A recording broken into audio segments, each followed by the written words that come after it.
Hello, hello, bonjour à tous, bonjour à toutes. On va commencer notre enseignement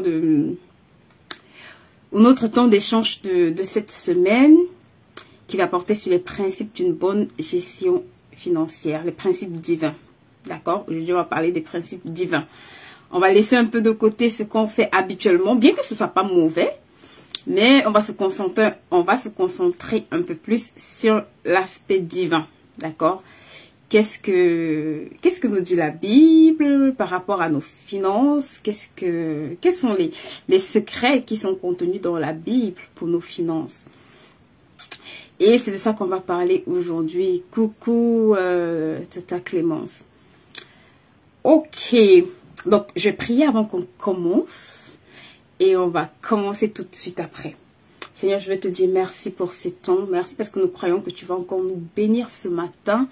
Alors que nous sommes là pour vraiment écouter ce que tu as à nous dire. Je prie vraiment que chacun puisse sortir de ces temps puissamment béni. Que vraiment ce que tu relâches ici puisse être bénéfique pour notre vie financière. Et que tu nous amènes encore dans un nouveau cap financier. Nous voulons traverser un nouveau cap financier cette année. Et nous prions vraiment que par la grâce de Dieu, tous ces enseignements nous permettent d'arriver à la destination à laquelle tu nous attends pour cette année 2022. C'est au nom de Jésus que j'ai prié. Amen. Amen. Amen. Ok, on va tout de suite commencer. Et comme on a promis, aujourd'hui, on va parler de finances. Il faut savoir que de façon générale dans la vie, tout est régi par des lois et des principes. Et ce qui me fait souvent rigoler parfois, c'est qu'on pense que dans le domaine financier, c'est le hasard, d'accord? On va se dire, ah non, j'ai appris à faire ça, ou bien j'ai l'habitude de faire ça. Non. Le domaine financier répond aussi à certaines lois, certains principes qu'on va découvrir aujourd'hui ensemble. Mais avant, je vais juste poser le cadre en parlant un peu de pourquoi est-ce qu'on doit avoir une bonne gestion financière, right? Parce qu'avant même déjà de connaître tout ce qui est loi, principe et tout, il faut déjà comprendre pourquoi est-ce que c'est important d'avoir une bonne gestion financière. Pourquoi est-ce que c'est tellement important de bien gérer son argent, right? Parce qu'on a besoin d'argent pour faire tout. Dans tous les domaines, on a besoin d'argent. On a besoin d'argent pour manger, on a besoin d'argent pour se loger, se vêtir. On a besoin d'argent pour tout. Coucou Catherine. On a besoin d'argent pour tout, d'accord? Donc, on a besoin d'argent pour accomplir beaucoup de choses. Donc, on a intérêt à bien manipuler cet instrument parce qu'au final, on en a besoin. D'accord? Et l'une des premières choses vraiment qui va vous aider à correctement gérer vos finances, c'est vraiment que vous ayez une vision en fait. Que vous sachiez au moins qu'est-ce que vous voulez faire, qu'est-ce que vous voulez atteindre. On va en reparler, mais vous devez avoir une vision, vous devez avoir des objectifs de vie. Vous devez avoir des choses qui vous tiennent à cœur, que vous voulez tellement accomplir au point où vous vous dites que là, je ne peux pas, en fait, je ne peux pas quitter la terre sans avoir accompli ça, quoi. C'est pas possible. Je dois accomplir ça. Si j'ai été créé, c'est pour accomplir ça. Vous devez avoir cette liste de choses-là qui vous tient tellement à cœur au point où vous vous dites que là, je ne peux pas quitter la terre sans avoir accompli ça. Et ça va tellement vous aider parce que la Bible dit dans, je crois que c'est dans Proverbe 29, 18, sans la vision, le peuple périt en fait. Parce que quand vous n'avez pas de vision, vous n'avez pas de destination. Il n'y a rien qui va faire en sorte que vous gérez correctement votre argent. Un coup, c'est le sac Louis Vuitton que je veux. Un coup, c'est le sac Hermès. Un coup, c'est le sac Gucci. Un coup, c'est Chloé. Donc, bref, on va vouloir de tout en fait. Un coup, c'est une maison hyper luxueuse. Un coup, c'est un Louboutin. Voilà, on voudra beaucoup de choses, ce qui n'est pas mauvais. Ok, mais juste que il faut faire les choses à la bonne saison, il faut faire les choses au bon moment. Ça veut dire que je dois définir mes priorités. Qu'est-ce qui est prioritaire pour moi? Qu'est-ce que je dois d'abord accomplir en fait avant de me dire que ok, je peux penser à faire ce genre de choix. Et ce qui va vraiment vous aider, je vous assure, à garder le cap, c'est la vision que vous avez. Si vous avez comme vision, par exemple, d'acheter 50 immeubles en France, Quand vous allez voir 10 000 euros que vous allez mettre par exemple dans un sac ou juste dans une paire de chaussures, vous allez vous dire là, ce n'est pas encore le moment. Je n'ai pas encore fait ce que je dois faire. Je n'ai pas encore touché cet objectif du doigt. Donc, je peux attendre. Avec cette dépense que je vais faire là, je peux attendre. Je dois attendre. Donc, vous devez avoir la vision. C'est la vision qui va vous mettre des freins, comme la Bible dit. Sans la vision, le peuple n'a pas de frein. Il n'y a rien qui va vous freiner si vous n'avez pas dans votre tête quelque chose que vous voulez accomplir. C'est pour ça que vous devez vous asseoir et l'écrire. Je ne sais pas combien de fois je vais le dire, mais tant que vous allez m'écouter ici, là, vous allez écouter ça. Parce que c'était, même chez moi, c'était le déclic en fait. C'est que c'est le jour où j'ai commencé à mettre certaines choses au clair et à me dire, je veux voir ces choses arriver dans ma vie. Que j'ai commencé à dire, hey girls, tu ne peux plus manager ton argent comme, comme tu veux. C'est terminé.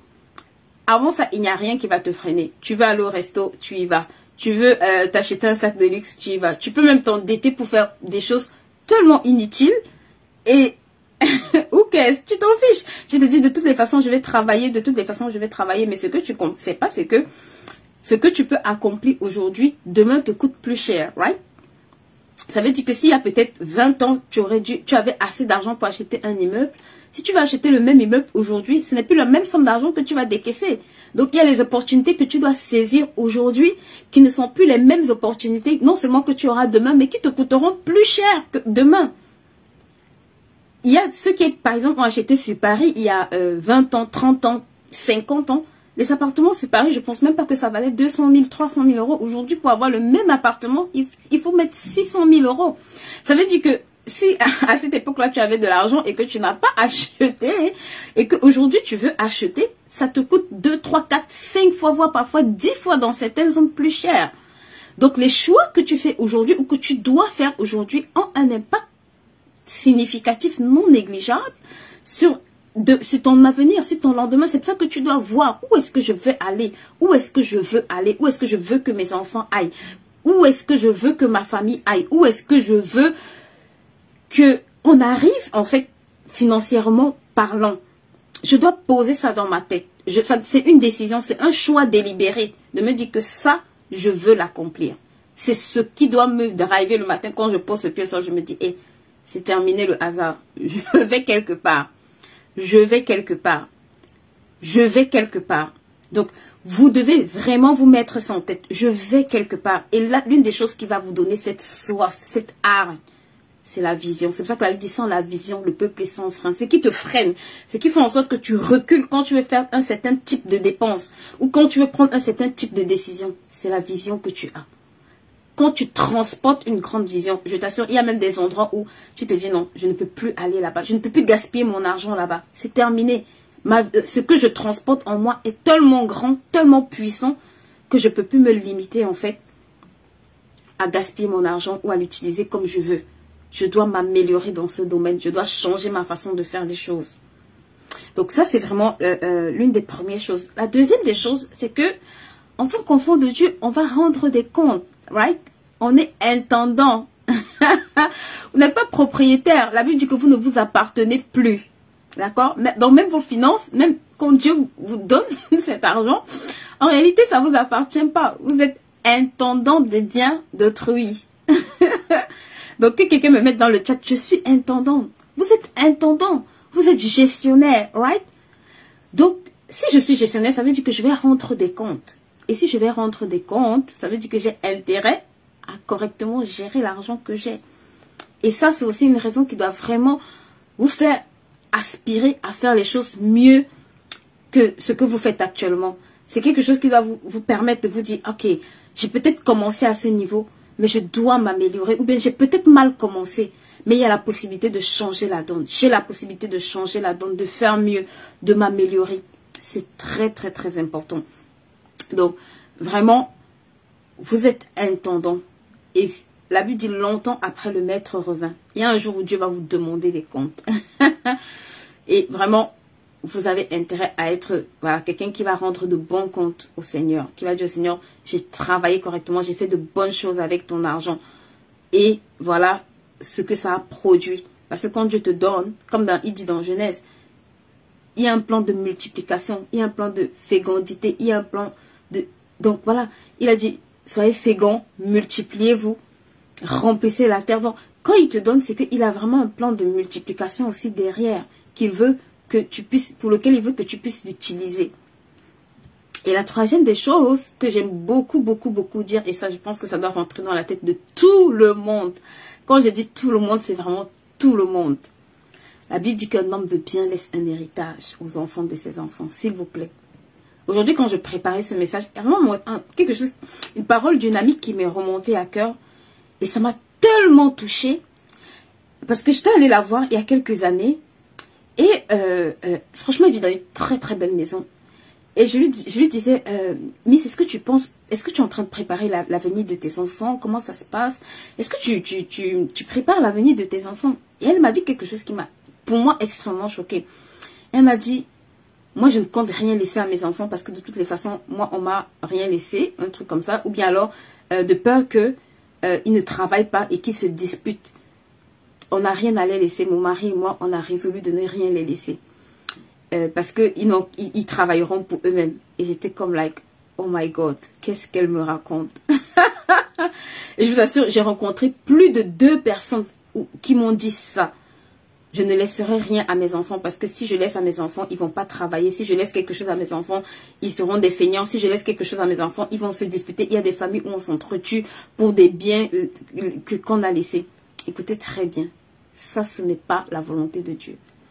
La Bible dit qu'un homme de bien laisse un héritage. L'héritage, ce n'est pas que l'argent, c'est vrai. L'héritage est d'abord spirituel même. C'est d'abord la parole. C'est d'abord ce que comment tu vas éduquer cet enfant. C'est d'abord l'éducation, right? Mais l'héritage aussi est financier. L'héritage aussi est financier. Ça veut dire que quand tu laisses quelque chose à ta génération future, tu n'es pas en train de l'handicaper. C'est la façon dont tu l'éduques qui va l'handicaper ou le propulser. D'accord? Parce qu'il y a certains qui avaient juste besoin que peut-être quelqu'un puisse payer leurs études ou que quelqu'un puisse préparer un compte bancaire sur lequel ils auraient des frais d'études pour avoir un avenir différent. Donc, chaque choix ou chaque décision que tu prends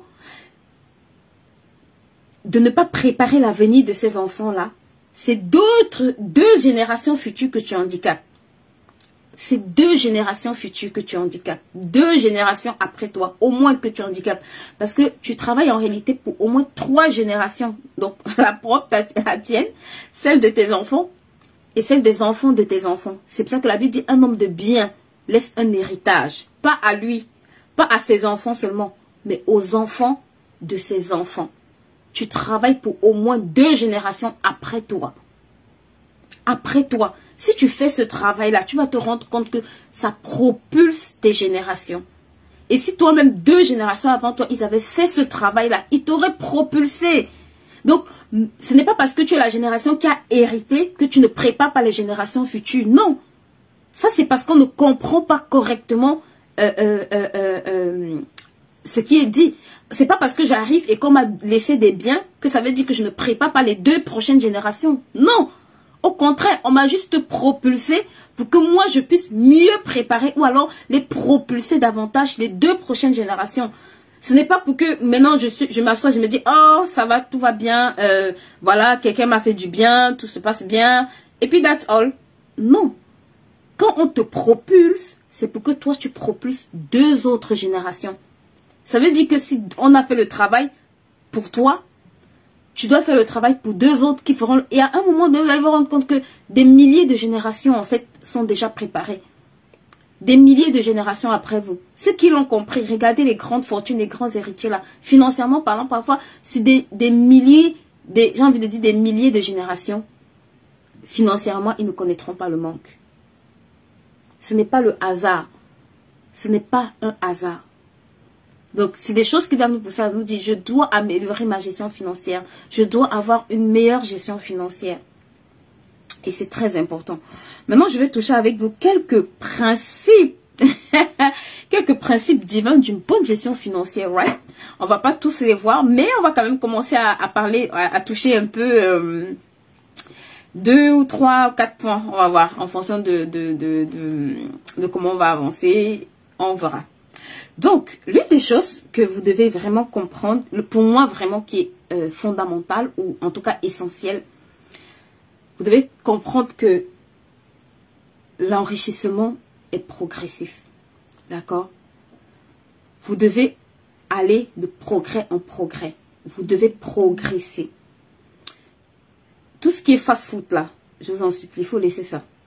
Ce n'est pas votre portion. C'est progressivement que vous devez aspirer à faire les choses. Le fast-food là, ça nous a déjà brûlé. Ça nous brûle encore même parfois. Mais laissons ça un peu de côté, d'accord? Ce que je vais prendre pour illustrer, c'est le verset Proverbe 3 à partir du verset 11. Il dit, une fortune mal acquise diminue, mais celui qui amasse peu à peu augmente son bien. Vous devez travailler à amasser peu à peu. Ça prend du temps. Ce que vous voyez aujourd'hui là, c'est parce qu'il y a eu des gens avant eux ou alors des années qu'ils ont commencé. On commence tous quelque part. On commence tous à un certain niveau. Mais on doit progresser, qui s'amasse peu à peu. Et parfois, c'est quelque chose, je dis dans le feu de l'action ou bien dans le quotidien, on peut perdre cette notion-là, d'accord? C'est pour ça que quand vous vous préparez, la génération, d'autres vont préparer. Et au fil de ça, ça va devenir quelque chose de très, très grand, d'immense. Chacun à son niveau a l'obligation de préparer les autres. Mais vous allez vous rendre compte que si cette chaîne continue, bah, ça va grandir très vite. Donc ça, c'est vraiment une des choses que vous devez vraiment garder en tête. C'est progressif. L'enrichissement est progressif. Ce que j'acquiers est progressif. Ou alors, ce que je désire accomplir, c'est progressif. Je dois intégrer la dimension progressivement. Je dois éviter la précipitation. Je dois vraiment me focaliser à aller point par point. Ok, j'ai fini l'étape 1, j'ai l'étape 2. J'ai fini l'étape 2, j'ai l'étape 3. J'ai un calendrier de progression. Notez bien ça, j'ai un calendrier de progression. Je ne suis pas en train de faire la course à aujourd'hui, comme je vois, et puis demain, bim, et puis après demain, bim, non.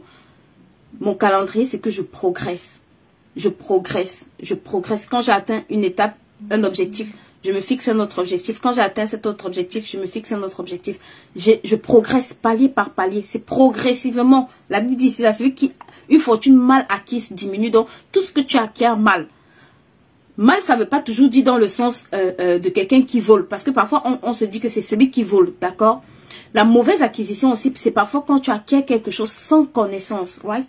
Ça, c'est une mauvaise acquisition aussi. Pourquoi? Dans certains sens. Pourquoi? Parce que vous allez vous rendre compte que, par exemple, il y a des gens qui étaient immensément riches. Ok? Et quelques années après, peut-être il arrive que pour un problème ou pour un autre, que ce soit un problème de santé ou autre, la personne fait faillite. Ok? Mais qu'est-ce qui fait, par exemple, que la personne n'arrive pas à remonter la pente et à faire mieux même encore?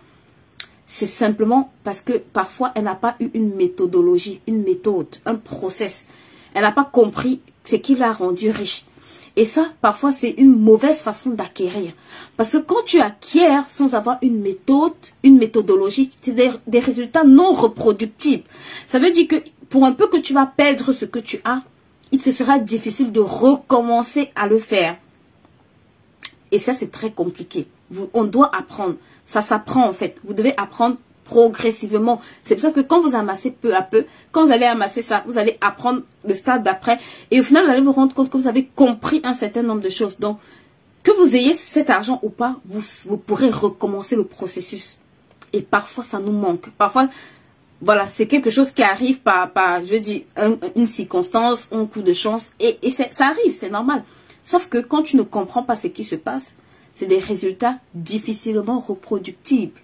Et tout ce que tu n'arrives pas à reproduire, c'est compliqué de le refaire plusieurs fois. Right? Ça veut dire que c'est pour ça que vous allez voir quelqu'un qui va, ah oui, j'ai eu beaucoup d'argent dans ma vie. Mais si tu as eu beaucoup d'argent et que tu as compris, tu dois pouvoir le reproduire. C'est pour ça que j'aime beaucoup l'histoire et je vous recommande de lire d'ailleurs ce livre qui s'appelle L'Esprit millionnaire. Je ne sais plus de qui je vais retrouver le livre peut-être. Et dedans, il expliquait que, comme il s'appelle, le président Donald Trump avait été millionnaire en fait à un moment donné. Et il avait tout perdu. Il s'est retrouvé complètement ruiné. Au point où il avait vraiment tout perdu. Tout. Et 3 ans après seulement, il avait réussi à être encore plus riche que quand il avait que la dimension où il avait été ruiné. En 3 années, il a pu reconstruire une fortune beaucoup plus grande que tout ce qu'il avait perdu. Vous savez, les riches, là, chaque jour, ils sont exposés au risque de perdre de l'argent, plus que vous et moi. Ils sont exposés au risque de perdre. Et nous, on n'aime pas perdre parce qu'on se dit, en fait, que si on perd, ce qu'on a quand on va le perdre, ça ne va pas revenir. Non, parce qu'on n'a pas compris que c'est le processus que eux ils ont compris et qu'ils appliquent. Quand tu as compris le processus pour faire un gâteau là, même si tu rates le gâteau, c'est pas grave. Tu sais que demain, tu peux refaire ta farine, tes œufs. Et quand tu as la recette là, même quand tu échoues, tu vas faire, si tu appliques cette recette là, à un moment donné, tu vas commencer à obtenir un bon cake. Qui pense que c'est vrai? Qui pense que c'est vrai? Quand tu as une recette et que tu appliques pas, au début c'est difficile parce que par exemple, tu n'arrives pas à bien battre les œufs à la neige, ainsi de suite. Mais quand tu vas commencer à pratiquer, à un moment donné, tu vas commencer à réussir à 90% ce gâteau-là. Même si de temps en temps, il arrive que ton gâteau ne fonctionne pas, mais tu connais comment faire le gâteau, tu connais les ingrédients et c'est pareil en fait. C'est pareil dans le domaine financier. Donc, vraiment ne vous précipitez pas. La précipitation, c'est vraiment une mauvaise chose. La deuxième chose que je vais voir avec vous, c'est que ça, c'est vraiment une a priori que je pense nous tous, on a, en tout cas moi, je l'avais pendant un bon bout de temps. L'argent est neutre. Girls, l'argent est neutre. L'argent n'a pas de couleur de peau, de parti politique, d'ethnie. Ça, c'est des foutaises. L'argent va chez qui sait l'attirer. L'argent va chez qui pose des actions pour qu'elle arrive. L'argent va chez ceux qui se préparent à le recevoir. L'argent n'a pas de préférence. Enlevez ça de vos têtes. L'argent ne préfère pas X et Y. L'argent ne choisit pas, je vais chez les verts, les rouges. Non. L'argent ne choisit pas l'ethnie dans laquelle elle va. Non. L'argent est neutre. Ça veut dire que quand je prends un billet, qu'importe la personne à qui je remets ce billet, c'est le même billet. La valeur du billet ne change pas. C'est la personne qui reçoit le billet qui va faire de la valeur de ce qu'elle reçoit quelque chose ou pas. Donc, l'argent n'a pas de préférence. L'argent ne choisit pas, aujourd'hui, je vais chez X, demain, je vais chez Y. Non, l'argent est neutre. Et si tu comprends comment l'argent fonctionne, bah, il vient chez toi. Si tu comprends que, bah, il y a des gens, par exemple, qui vont vous dire, ah, moi, je n'aime pas vendre, je n'aime pas le commerce. Ah bon? Est-ce que tu sais que même quand tu travailles pour une entreprise, cette entreprise-là, elle génère du chiffre d'affaires parce qu'elle fait du commerce? Parce que si elle n'a rien à vendre, je suis désolée de t'annoncer qu'elle ne fera pas d'argent. Elle vend quelque chose. Parfois, je vois les gens, ah non, moi, je ne veux pas faire du commerce, je veux juste aller travailler en entreprise. L'entreprise dans laquelle tu travailles là, elle vend quelque chose, s'il te plaît. Elle vend quelque chose. Right? Donc, soit elle vend des services, soit elle vend quelque chose. C'est pour ça que tu es payé d'ailleurs. C'est parce qu'elle vend et elle fait du profit. Amazon vend quelque chose. Apple vend quelque chose. Uber vend quelque chose. Toutes ces entreprises vendent quelque chose. Donc, quand moi je vois quelqu'un qui dit je n'aime pas le commerce, je n'aime pas vendre, j'ai envie de dire tu vends déjà ton temps pour de l'argent. Parce que quelqu'un te paye parce que tu lui vends ton temps. Donc, il faut bien comprendre que l'argent est neutre. Donc, si vous posez un certain nombre d'actions, bah, l'argent va venir chez vous. Tout dépend de ce que vous faites ou de ce que vous ne faites pas. Donc, si je choisis de dormir, la Bible dit ça. Le paresseux dit qu'il y a un loup dehors, il ne sort pas labourer. Si je choisis de dormir, bah, je vais récolter également le fruit de mes choix. A contrario, si je choisis de me lever et d'aller faire un certain nombre d'actions, ah bah, ce qui va arriver aussi derrière va arriver. Donc, ne pensez pas que c'est la magie. Non, c'est pas la magie. Vous allez voir, même quand on dit qu'on travaille 5 heures de temps, si quelqu'un arrive chez vous et travaille pour 2 heures de temps, vous ne le payerez pas pareil que quelqu'un qui arrive chez vous et qui travaille 8 heures de temps. Right? Parce que la personne ne vous a pas vendu la même quantité de son temps. Elle ne vous a pas vendu la même durée de temps, en fait. Donc, l'argent est neutre. Il va chez celui qui l'attire. Il va chez celui qui pose des actions pour que ça arrive. Et c'est tout. Donc, quelle que soit votre couleur de peau, votre ethnie, votre pays, ma Bible dit que sur la surface de la terre, Dieu a mis de la semence. Donc, partout où vous vous trouvez sur la surface de la terre, Il y a des possibilités. Arrêtez de penser que c'est en Europe, c'est en Afrique, c'est en Amérique. La Bible dit toute la terre. Sur toute la terre, Dieu a disposé la verdure. Donc ça veut dire que sur toute la terre, on a des possibilités. Sur toute la terre. Il n'y a pas un endroit de la terre qui est improductif. S'il y a la vie là-bas, c'est qu'il y a des besoins. Et s'il y a des besoins, ça veut dire qu'il y a des possibilités. Même au désert. Les Émirats sont en train de nous montrer, le Qatar est en train de nous montrer que même dans le désert, on peut faire des choses magnifiques. Donc, on n'a pas d'excuses. Qu'importe où vous vous trouvez, il y a des possibilités. L'autre loi que je veux voir avec vous, et ça, je vous en supplie. Ça, pour moi, je pense que c'est vraiment quelque chose qu'on doit prendre le temps, my God, de vraiment méditer là-dessus. Méditer là-dessus, parce que je trouve que, sincèrement, en tant qu'enfant de Dieu, c'est là où, pour moi, je pense qu'on passe vraiment à côté de ça, mais royalement. C'est le travail. C'est pas parce qu'on prie qu'on est exempté de travailler. Hein. Écoutez-moi très bien. La prière ne vous empêche pas de travailler, s'il vous plaît. Ça ne vous empêche pas d'être excellent. Ça ne vous empêche pas de faire ce que vous devez faire. No way. Parce que même quand tu finis de prier et de jeûner, tu rentres quand même chez toi, tu ouvres la marmite et puis tu cuisines. Tu prends ta marmite et tu cuisines. Ou tu vas au marché acheter de la nourriture. Donc, ça ne nous exempte pas de travailler et d'être diligent. Ça ne nous exempte pas d'être meilleur. Et je vais vous lire quelques versets. Proverbe 14, 23 dit le travail, tout travail diligent mène à l'abondance. Tout travail. Parfois, je vois les gens, oh non, moi je fais ceci, ça ne marche pas. Oh non, moi je fais ceci, ça ne marche pas. Est-ce que tu es diligent? Commence par te poser la question. Il peut y avoir d'autres facteurs, je n'en disconviens pas, d'accord? Mais est-ce que tu es diligent? La Bible dit tout travail diligent. Même celui qui nettoie, avec les sociétés de nettoyage, les gens sont devenus millionnaires. Demandez à Manpower. Même avec ce que vous banalisez, avec des ongles, juste les ongles là, les nails là qu'on fait, des gens sont devenus millionnaires. Une fois, je voyais celle qui faisait la pose des ongles de Missy Elliott. On dit qu'elle était payée 2500, je crois, dollars de l'heure. Donc, elle arrivait là, pour 4 heures de temps, elle prend 10 000 dollars. Donc, tout travail diligent.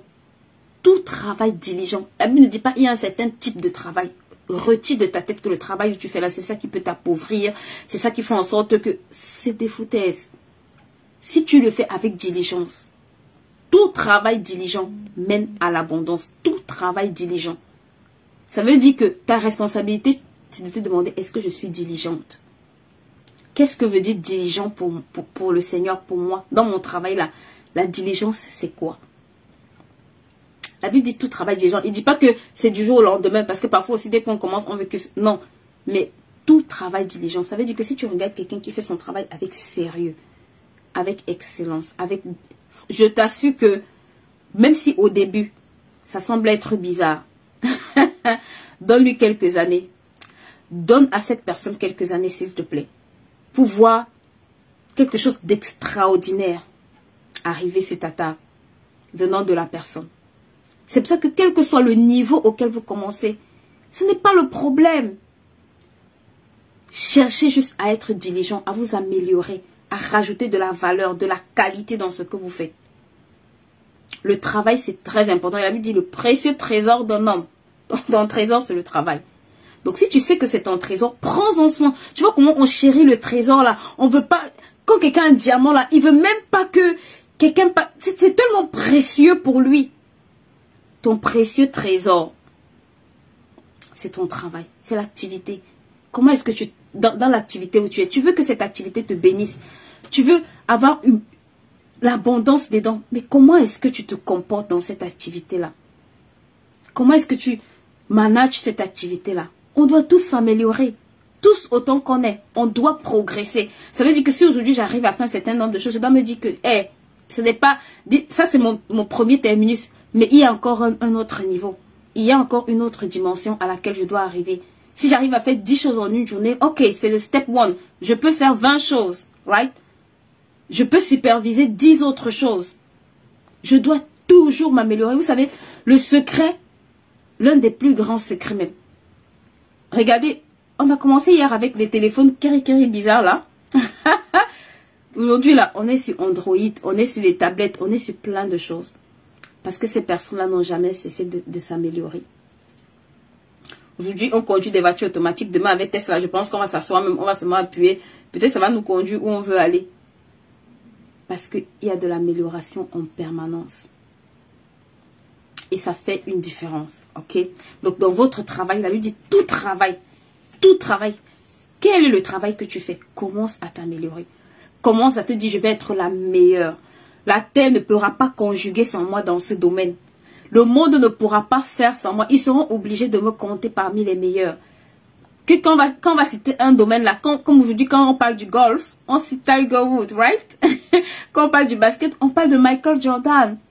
Mais est-ce que vous savez que Michael Jordan, dans son histoire, une fois je suivais, je pense que c'était dans une vidéo du pasteur Miles, il disait qu'il avait rencontré dans un ascenseur et il lui a dit, oh ok, comment tu fais? Et lui disait qu'en fait, pendant des heures et des heures, quand les autres arrêtaient de s'entraîner, lui, il allait s'entraîner pendant des heures et des heures et des heures. Quand les autres avaient arrêté l'entraînement de 8 heures, de 4 heures de temps, il pouvait se lever à 4 heures, faire des shoots jusqu'à 8 heures et je ne sais pas moi, faire des shoots encore jusqu'à quelle heure. Et aujourd'hui, il est une légende, il est une référence. Beaucoup de gens avaient des talents comme lui, mais n'étaient pas prêts à payer le prix en fait qu'il a payé ou qu'il a mis pour arriver à ce niveau de diligence là, de précision où il veut qu'il puisse dunker je ne sais pas à combien de mètres. Donc, dans votre travail là, vous devez refuser que ce travail là soit un travail ordinaire, s'il vous plaît. Si vous m'écoutez là, ça fait partie des choses pour lesquelles, quand vous allez comprendre ça, ça va vous éviter de vous tuer à gauche, à droite pour essayer tous les moyens bizarres en fait que le monde peut nous proposer, ok? Vous allez comprendre que dans ce que j'ai là, j'ai déjà la Bible dit nous sommes bénis de toutes les bénédictions. Il n'y a pas une bénédiction que Dieu va envoyer aujourd'hui là qui t'a pas déjà béni avec. Tu es déjà béni.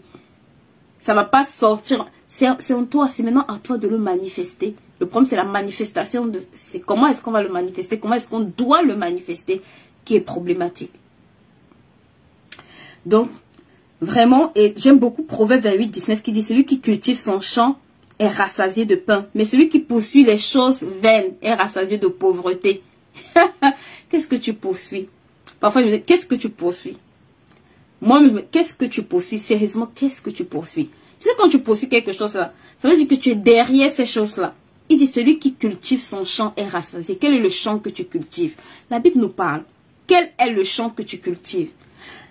Le champ que tu cultives t'indique la qualité ou la quantité de récolte que tu auras. Et il le dit en fait, celui qui cultive son champ est rassasié de pain, mais celui qui poursuit les choses vaines. Ça veut dire, qu'est-ce qui est chose vaine en fait? Nous les femmes là, oh my god, le téléphone et nous.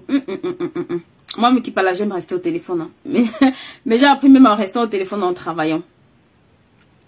Mais c'est des choses même qu'on va travailler à réduire de plus en plus. Right? Pour être beaucoup plus concentré. Travaille ton champ. Travaille ton champ. La Bible dit celui qui travaille son champ est rassasié de pain. C'est une garantie en fait.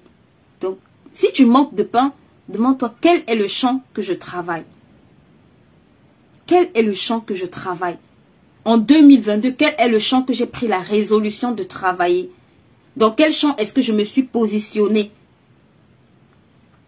Dans quel champ est-ce que je suis résolue à récolter, à obtenir une récolte pour cette année 2022? Ok. L'autre loi qu'on va voir ensemble, et celle-là j'aime beaucoup, c'est l'épargne. Ok? C'est l'épargne. Parce que si vous travaillez et que vous mangez tout, il y a un problème. L'épargne, ce n'est pas réservé à une certaine catégorie de personnes. D'accord? L'épargne, c'est la partie de la consommation, c'est la partie de mon revenu que je vais décider de ne pas allouer à la consommation. Donc, cette partie-là, je dois l'avoir. Pourquoi? Parce que, vous savez, même, regardez, même les banques, avant qu'une banque ne vous prête de l'argent, elle se rassure que vous avez de l'épargne, right? Elle se rassure que vous avez de l'épargne. Elle se rassure que vous êtes un bon gestionnaire. Pour elle, c'est un indicateur. Si vous êtes tout le temps au rouge, quand vous allez à la banque pour prendre un prêt, ils ne veulent pas vous donner de l'argent. Même aux États-Unis, ils regardent votre crédit score. Ça veut dire votre capacité à rembourser vos dettes en réalité. Donc, à être un bon gestionnaire. Et ça, vous devez l'intégrer dans votre gestion financière. L'épargne est un principe divin. L'épargne est un principe divin. Demandez à Joseph, il vous dira. L'épargne est un principe divin. Vous devez épargner. Parce que c'est la portion que vous allez pouvoir multiplier. C'est la portion que vous allez pouvoir allouer justement pour pouvoir grandir. Pour pouvoir vous étendre. Pour pouvoir aller toucher d'autres domaines. Et la dernière chose, et pas des moindres que je vais voir avec vous, le dernier principe divin qu'on va voir aujourd'hui, c'est vraiment l'investissement. Right? Vous devez investir. Que quelqu'un écrive dans le chat, je dois investir, vous devez investir.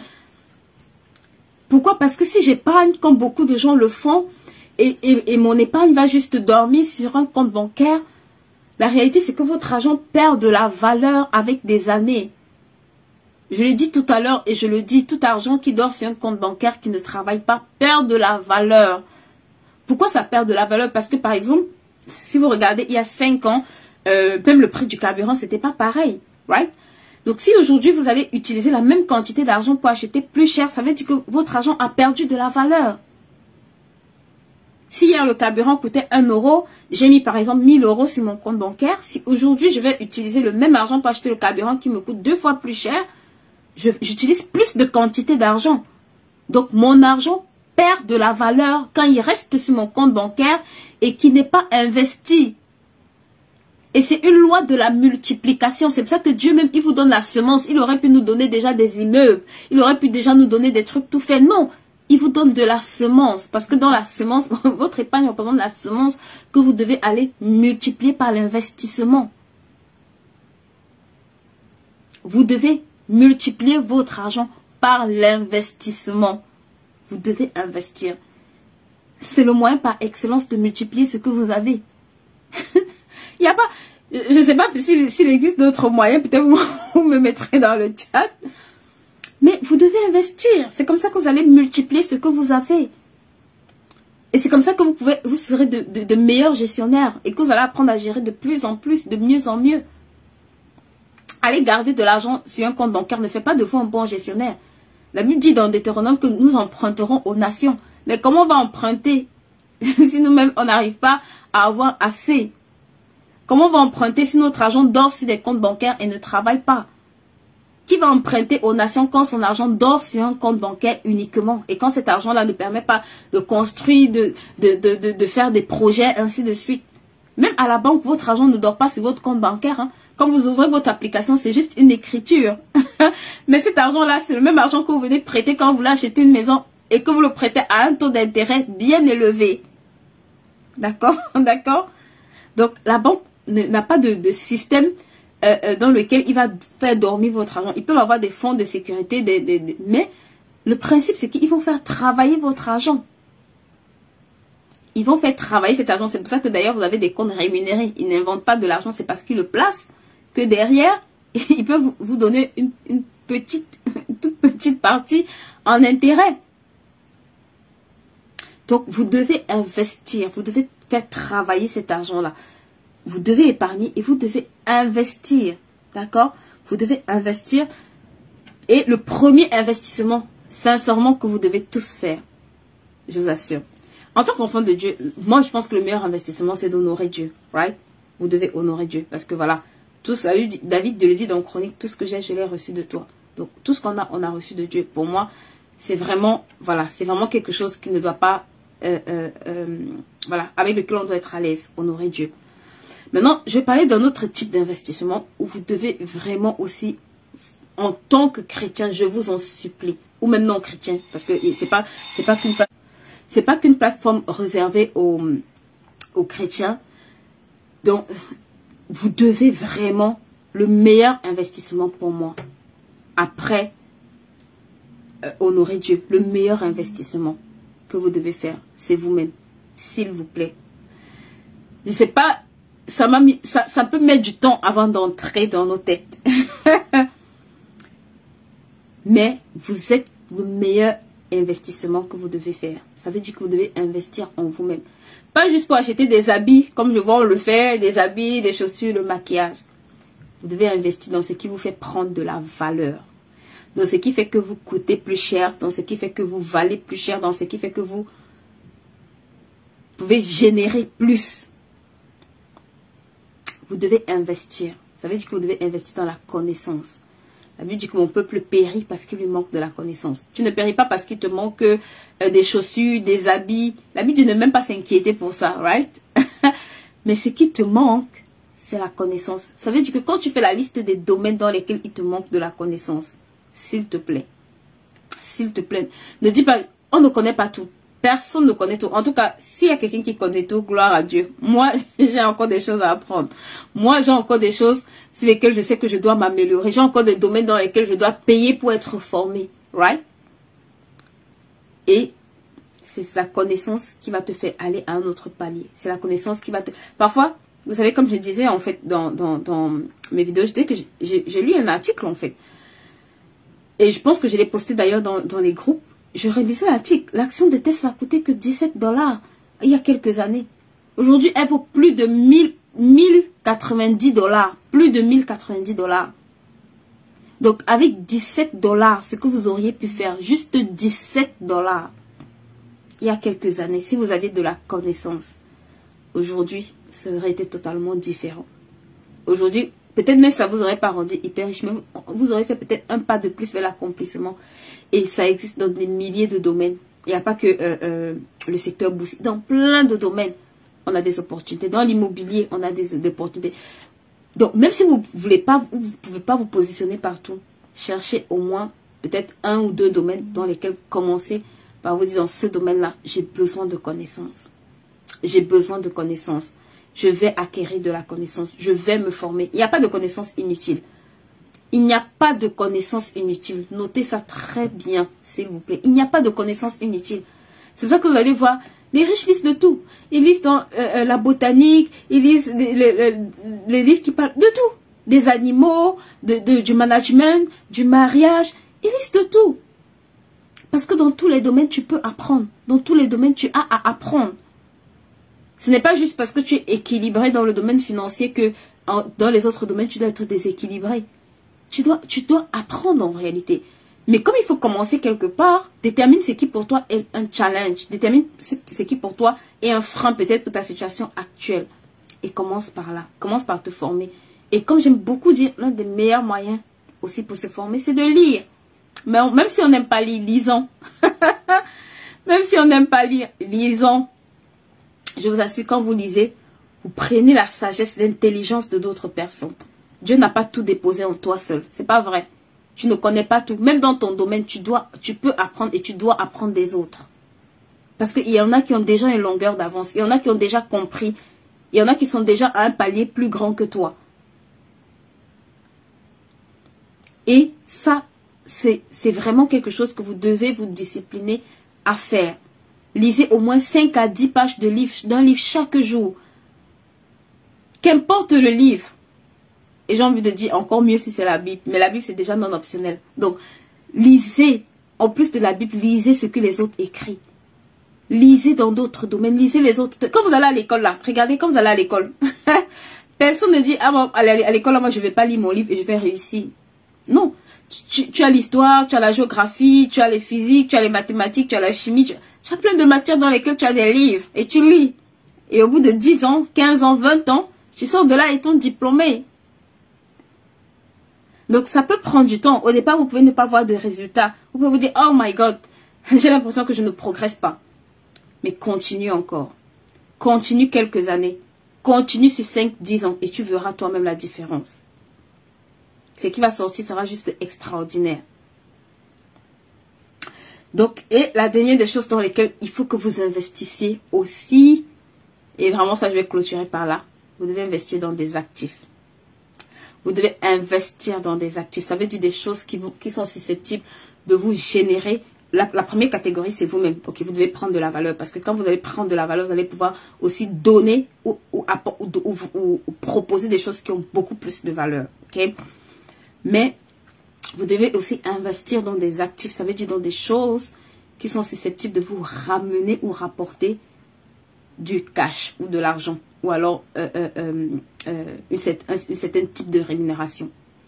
Vous devez investir dans des actifs. Et dans cette catégorie-là, vraiment, il y en a une palette, ok?